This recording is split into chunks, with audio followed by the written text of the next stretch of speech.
May-ari po ng mother-in-law ni Kevin. Okay. So, dati po itong manggahan at saka palayan. Tapos yung 60 po, nahati na po sa mga tauhan and sa magkakapatid. So, ito pong farm is nabili na po ni Kevin. Okay. 3 hectares po. Nag-start po kami 2012 per family consumption. Then yung mother po ni Kevin is nagkaroon ng breast cancer. Then, Moroccan Red pa lang po. Then, 2015, nagkaroon po kami ng iba-ibang variety kasi si Kevin po is naging member naman ng mga hybridizer international. I see. Kaya meron po kaming close to 200 varieties. Una po yung si orange flower. Orange flower. Opo. Ang kaibahan niya po, from Mexico po ito mga. Okay. Pwede niya pong hawakan. So, ang kaibahan niya po. Pero wala naman talaga tayong local, tama ba? Ang local po sa buong mundo is Moroccan Red.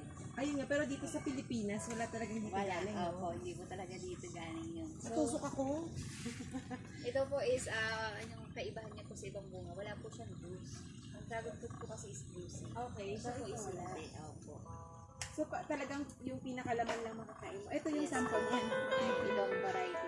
Iba yun. Iba din to. Opo. Okay, this one.